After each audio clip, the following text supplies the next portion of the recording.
মই গৌৰৱ অনুভৱ কৰিছোঁ যে গোসাইগাঁও B.ed কলেজ এটা সেলফ ফাইনেন্স ইনষ্টিটিউট হিচাপে যি ধৰণে তেখেতসকলে আগবাঢ়িছে আৰু বিশেষকৈ আমাৰ বৰ্তমানৰ প্ৰিন্সিপাল মহোদয় আমাৰ ডক্টৰ অজিত বড়ো ডাঙৰীয়া দেৱৰ নেতৃত্বত এইখন ইনষ্টিটিউট সঁচাকৈ আগবাঢ়িছে আৰু কেইদিনমান আগত আমি শুনি পালোঁ বা আমি দেখিছোঁ বা মই নিজেও আহিছিলোঁ যে আমাৰ নেশ্যনেল এছেছমেণ্ট এণ্ড এক্ৰেডিটেশ্যন কাউন্সিলৰ পৰা নেকৰ পৰা ইয়াত আহিছিলে বিষয়ববীয়াসকল আৰু তেখেতসকলে এছেছমেণ্ট কৰি গ'ল আৰু ইয়াক B গ্ৰেড দিলে। তো সেইটো ডাঙৰ এটা এচিভমেণ্ট আৰু কংগ্ৰেচুলেশ্যনছ দিব বিচাৰিছোঁ। আৰু এই এনেই পোৱা নাই এখন গ্ৰেডখন কাৰণ এই কলেজখনে এপাৰ্ট ফ্ৰম প্ৰভাইডিং এডুকেশ্যন মানে তেখেতসকলে যিটো এক্সট্ৰা কাৰিকুলাৰ এক্টিভিটিছ কৰি আছে বিভিন্ন ধৰণৰ তেনেকুৱা ধৰণৰ পদক্ষেপ ইনিচিয়েটিভ গ্ৰহণ কৰিছে। তাৰ ভিতৰত আমি চাইছোঁ যে যিটো তেখেতসকলে কালীচৰণ ব্ৰহ্ম যিটো বেষ্ট ষ্টুডেণ্ট এৱাৰ্ড যিটো তেখেতসকলে প্ৰদান কৰি আছে প্ৰত্যেক বছৰে এইটো সঁচাকেই ইনস্পায়াৰ কৰে ষ্টুডেণ্টছবিলাকক আৰু তেখেতসকলে ভাল আৰু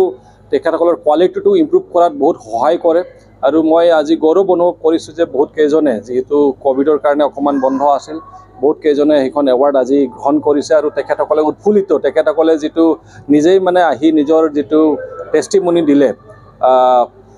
সেইটো দি সঁচাকৈ বাকী ষ্টুডেণ্টছবিলাকে বহুত ইনস্পায়াৰ্ড হৈ গ'ল। আমাৰ এক্সিষ্টিং ষ্টুডেণ্টছ লগতে আমাৰ নতুন ফ্ৰেছাৰ্ছসকল আছে তেখেতসকলেও বহুত মটিভেশ্যন এটা পালে। তো মই ভাবোঁ যে ইনষ্টিটিউটখন এটা ধুনীয়া কাম কৰি আছে এটা টৰ্চ বিয়াৰৰ কাম কৰি আছে আৰু অহা দিনতো মানে তেখেতসকলে আকৌ আগুৱাই যাওক সেইটো আশা কৰিছোঁ। আৰু তেখেতসকলে এটা সেলফ ফাইনেন্স এটা ইনষ্টিটিউশ্যন হিচাপে বহুত চেলেঞ্জেছ বা বহুত প্ৰত্যাহ্বান তেখেতসকলে ফেচ কৰি আছে। তো তেখেতসকলে এটা মেমৰেণ্ডামো দিছে। তো মই নিশ্চয় সেইখন আমাৰ বিটিআৰৰ প্ৰধান মাননীয় প্ৰমোদ বড়ো ডাঙৰীয়া দেৱৰ লগত মই টেক আপ কৰিম আৰু আশা কৰোঁ যে যিহেতু প্ৰমোদ বড়ো ডাঙৰীয়া দেৱেও মানে এডুকেশ্যনক মানে ফাৰ্ষ্ট প্ৰায়ৰিটি দিছে